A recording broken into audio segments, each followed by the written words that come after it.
7th standard முகலாயர்கள் lesson.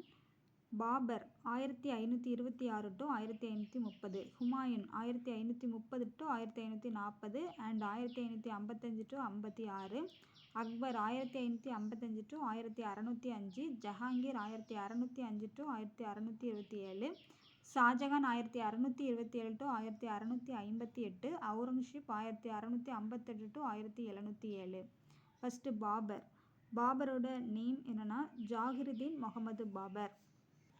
Mughal அந்த வேர்டை வந்து பாபரோட மூதாதையர்கள் வந்து அதை யூஸ் பண்ணாங்க. பாபர் அவரோட தந்தையார் வழியில் வந்து தைமூரோட கொள்ளு பேரன், தாய் வழியில் யூனுஸ்கானோட பேரன். இவர் வந்து மாபெரும் மங்கோலிய அரசன் செங்கிஸ்கானோட 13வது தலைமுறை வாரிசு. இவர் 1483 பிப்ரவரி 14 அன்னைக்கு பிறந்திருந்தார். இவர் ஜாகிருதீன் முகமது பாபர், அதில் ஜாகிருதீன்னா நம்பிக்கையை காப்பவர் அப்படின்னு அதோட அர்த்தம். இவர் 1505 காபூல் கைப்பற்றியிருப்பார். அதுக்கப்புறம் இந்தியாவுக்குள்ளே நுழையணும்னு நினச்சிட்டு இருக்கிற டைமில் தௌலத் கான் லோடியோட மகன் திலாவர் கான், அப்புறம் டெல்லி சுல்தானோட மாமனார் ஆலம் கான் 2 பேரும் காபூல் வந்திருந்தாங்க. வந்து பாபரை சந்தித்து டெல்லி சுல்தான் இப்ராஹிம் லோடியை வந்து பதவியை விட்டு நீக்கிறதுக்கு ஹெல்ப் பண்ண கேட்டிருந்தாங்க. அப்போ 1526 முதலாம் பானிபட் போர் நடந்துச்சு. அந்த போரில் இப்ராஹிம் லோடியை பாபர் தோற்கடித்து டெல்லி மற்றும் ஆக்ராவை கைப்பற்றினார். இப்படி முகலாய வம்சத்தோட ஆட்சி வந்து ஆக்ராவை தலைநகராய் கொண்டு துவக்கப்பட்டது. பாபரோட இராணுவ ஆக்கிரமிப்புகள் என்னன்னா 1527 ராணா சங்காவை வந்து கன்வா போரில் தோற்கடிச்சிருப்பாரு. 1528 சந்தேரி போரில் தோற்கடிச்சிருப்பாரு. அதுக்கப்புறம் 1529 வங்காளம், பீகார் மற்றும் ஆப்கானிய தலைவர்களை வெற்றி பெற்றார். அதுக்கப்புறம் 1530 வந்து அவர் இயற்கை எழுதினார். இவரோட புகழ்பெற்ற அவரோட சுயசரிதை என்னன்னா துசிக்கி பாபரி. அடுத்து ஹுமாயூன் வராரு, பாபரோட மகன்.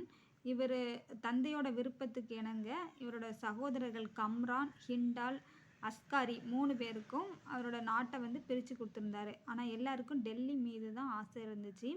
இவங்க சகோதரர்களை தவிர வேற ஒருத்தர் ஆப்கானியர் ஷெர்ஷா சூரி, அவரும் வந்து டெல்லியை கைப்பற்றணும்னு நினச்சிருந்தாரு.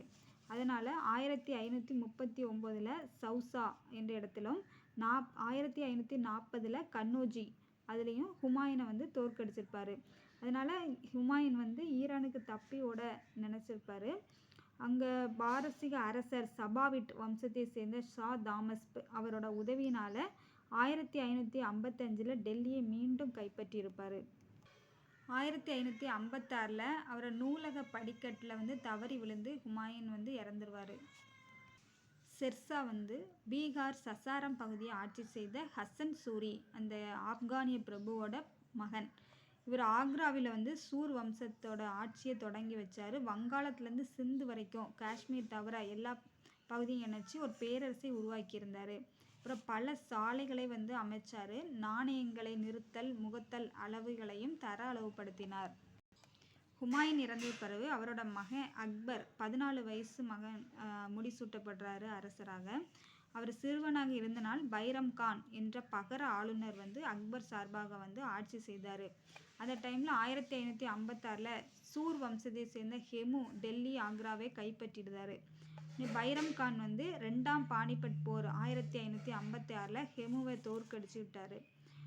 அதனால் அக்பரால் அவர் சொந்தமாக எந்த முடிவும் எடுக்க முடியலை அப்படின்னு நினச்சி பைரம் கானை வந்து ஆள் வச்சு குஜராத்தில் கொன்னுட்டாங்க. அக்பர் நாடு பிடிக்கும் ஆசையில் வந்து பெண் ஆட்சியாளர்கள் மீதும் வந்து படையெடுத்திருப்பார். மத்திய இந்தியாவை சேர்ந்த ராணி துர்காவதியை வந்து தோற்கடிச்சிருப்பார். அதே மாதிரி அகமது நகர் ராணி சன் பிவி மீதும் படையெடுத்தார். ஆனால் சன் பிவி வந்து வலுவான எதிர்ப்பால் இவங்க வந்து 2 பேரும் அமைதி உடன்படிக்கை செய்து கொண்டார்கள். மேவார் அரசர் ராணா உதய் சிங்கை வந்து தோற்கடித்து 1568 சித்தூரையும் 1569 ரத்தம்பூரையும் கைப்பற்றினார். உதய் சிங்கின் மகனான ராணா பிரதாப்பை வந்து 1576 ஹால்டிகட்டி போரில் வந்து வெற்றி கொண்டார்.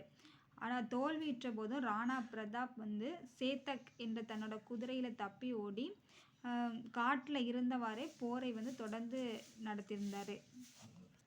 அக்பர் வந்து குஜராத்தை கைப்பற்றினால அரேபியர்களையும் ஐரோப்பியரும் தன்னோட கட்டுப்பாட்டில் கொண்டு வந்தார். அதே மாதிரி கிழக்க வங்காளம், பீகார், ஒடிசா அந்த நாடுகள் மீது படையெடுப்பு நடத்தினால தென்கிழக்கு ஆசியா மற்றும் சீனாவுடன் அவருக்கு ஒரு தொடர்பு ஏற்பட்டுச்சு. வடமேற்கு பகுதியில் காண்டகார், காஷ்மீர், காபுல் அந்த ஆகியவற்றை வந்து தன்னோட பேரரசோட இணைச்சிக்கிட்டாரு. அது மாதிரி தக்காணத்தில் வந்து பீரார், காண்டேஷ், அகமது நகரோட சில பகுதிகளையும் இணைச்சிக்கிட்டாரு.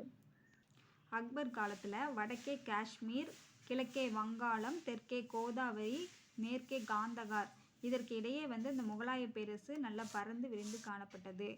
1605 வந்து அக்பர் இயற்கை எய்திருவார். அவரோட உடல் வந்து ஆக்ராவுக்கு அருகே சிக்கந்தராவில் வந்து அடக்கம் செய்யப்பட்டது. அக்பரோட கொள்கை வந்து அன்பின் மூலமாக எல்லாரோட பெறப்படும் ஆதாயம்தான், அதோட ஆயுள் தான் அதிகம் அப்படின்னு நினச்சிருந்தாரு. முஸ்லீம் அல்லாதோர் மீது விதிக்கப்பட்ட ஜிஸ்யா வரியை நீக்கியிருந்தார். இந்து பயணிகள் மீது விதிக்கப்பட்ட வரிகளையும் அவர் நீக்கியிருந்தார். ரஜபுத்திர உயர்குடி பெண்ணை வந்து திருமணம் செய்து கொண்டார். தன்னோட பையனுக்கும் ரஜபுத்திர பெண்ணை வந்து திருமணம் செஞ்சு வச்சார். ஜெய்ப்பூரை சேர்ந்த ராஜா மான்சிங்கை வந்து காபூல் ஆளுநராக ஒரு தடவை அனுப்பி வைக்கப்பட்டார். சூஃபி துறவி சலீம் சிஸ்டி மற்றும் சீக்கிய குரு ராம்தாஸும் வந்து அக்பரோட மதிப்பு மரியாதை பெற்றிருந்தாங்க. ராம்தாஸ்க்கு வந்து அமிர்தசரஸில் வந்து அக்பர் ஒரு பரிசாக கொடுத்த இடத்துல தான் பின்னால் வந்து ஹர்மந்தர் சாஹிப் கருவறை வந்து கட்டப்பட்டிருந்துச்சு. அதே மாதிரி பதேக்பூர் சிக்ரியில் வந்து அக்பர் வந்து இபாதத் கானா அப்படின்னு ஒரு மண்டபம் கட்டியிருந்தார்.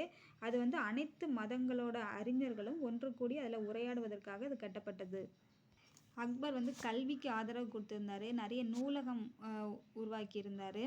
நிறைய அறிஞர்களை வந்து ஆதரித்தார். அதில் வந்து அபுல் பாசல், அப்துல் பெய்சி, அப்துல் ரஹீம் கான் கான் போன்ற நூலாசிரியர்கள், அப்புறம் கதை ஆசிரியர் பீர்பால், அதுக்கு ராஜா தோடர்மால், ராஜா பகவன் தாஸ், ராஜா மான்சிங், அப்புறம் இசை மேதை தான்சேன் ஓவியர் தஷ்வந்த் ஆகியோர் எல்லாருமே அக்பரோட அவையை அலங்கரித்தார்கள்.